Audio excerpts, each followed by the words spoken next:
السلام علیکم ورحمۃ اللہ وبرکاتہ۔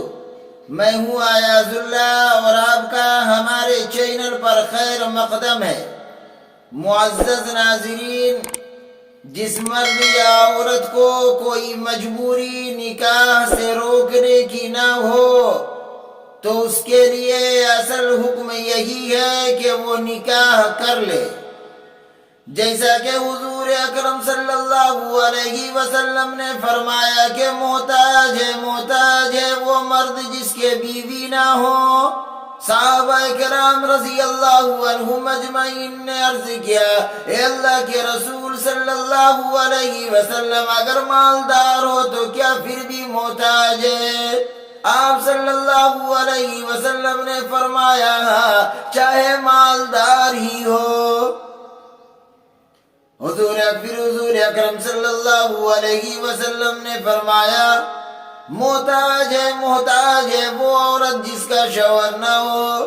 عرض کی گئی، یا رسول اللہ صلی اللہ علیہ وسلم، اگر مالدار ہو تو کیا پھر بھی محتاج ہے؟ آپ صلی اللہ علیہ وسلم نے فرمایا، ہاں، چاہے وہ کتنی ہی مالدار ہو۔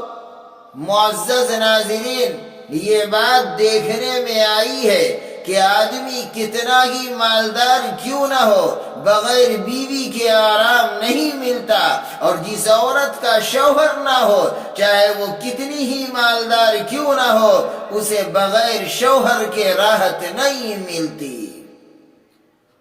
ایک مرتبہ آقا نامدار جناب محمد رسول اللہ صلی اللہ علیہ وسلم نے فرمایا کہ نوجوانوں کی جماعت ہے، جو شخص تم میں سے اپنے گھر کا خرچہ اٹھا سکے، کیا مطلب؟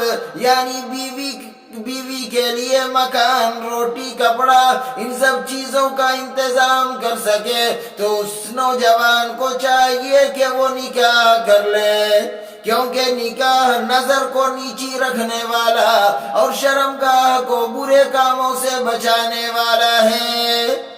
ناظرین، اس حدیث شریف سے معلوم ہوا کہ جو آدمی بیوی کے حقوق کو ادا نہ کر سکے تو اس کو نکاح نہ کرنا چاہیے، ورنہ عورت کی زندگی خراب ہو جائے گی اور اللہ تعالیٰ کی پکڑ سر پر رہے گی۔ اللہ تعالیٰ ہم سب کو ان باتوں پر عمل کرنے کی توفیق عطا فرمائے، آمین۔